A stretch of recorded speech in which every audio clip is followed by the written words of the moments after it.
You see that? So humility is your design. Arrogance and pride is an antithesis of who God is. God isn't being nice to us so when we get to heaven he's a dictator. God just flat out is nice. And that's so foreign to our way of thinking, because boss usually for us means I'm in charge, I'm set apart. You listen to me, I'm right even when I'm wrong.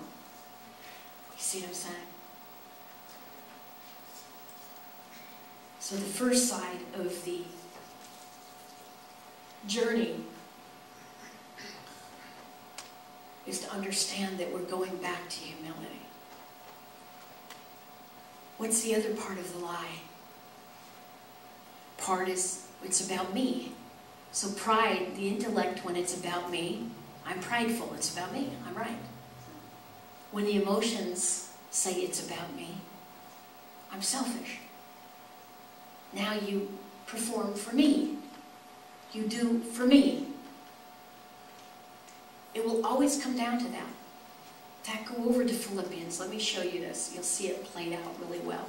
Philippians chapter 2, verses 1 through 4. This is one of 3 places in that, well, 4 actually places, 5 places in that chapter that repeats itself. The same principle over and over. Different illustrations, different examples of the same principle. The principle is founded in the first verse. Okay, what's the first verse is this? Philippians chapter 2, verse 1 says this. It says, if there's any encouragement from being united with Christ. What does united with Christ indicate? What does united with Christ indicate? Okay. Let's bring it to practical principles. This is why the master plan is, I push you on it. To be united with Christ tells me what? First of all, that you are born again. Okay? Second of all, what? That you're living through your born-again soul and you're empowered. So that should be encouraging, shouldn't it? You're in your true self, not your illusion self. Okay? So if there's any encouragement from being united with Christ, if any comfort from his love, well, you're united with Christ and he does what? He comforts you with his love. He connects back. And that, by the way, the united with Christ, if you're looking at the bridge, that brings you here. Comforted by his love is the healing in the believer room. Okay? If you're comforted by his love. If there's any fellowship with the Holy Spirit, you're relating, that's a word koinonia, active partnering with the Holy Spirit, that's the follower room. If there's any tenderness and compassion, now you're serving others. Then what does it say? You've arrived. It's not what it says. To make my joy complete, verse 2. By what?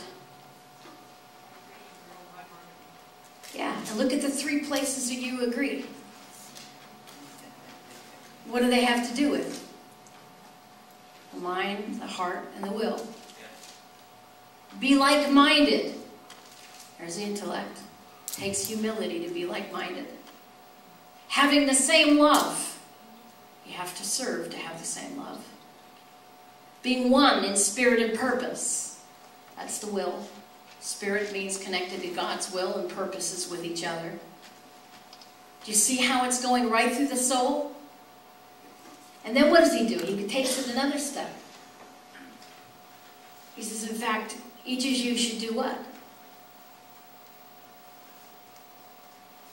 Do nothing out of selfish ambition. What's selfish ambition?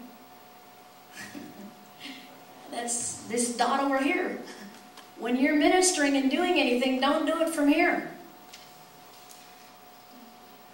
Don't do it from your selfish green dot. Or vain conceit. Over here, there's the pride and the selfishness again. Don't do it from your disillusional side.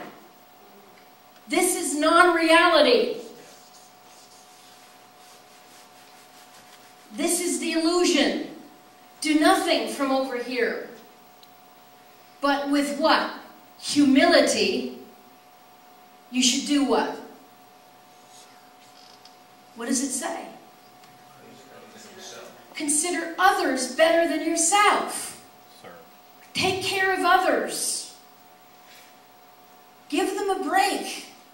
Listen to somebody else for a while. Each of you should not only look to your own interests, but to the interests of others. That's an incredible proof of the two worlds. You're united, you're healed, you're filled with the power of God. You're being kind to one another. Now bring the baby home. That's just the beginning. That's the foundation. Now, make my joy complete. How? Live in the kingdom. Unity.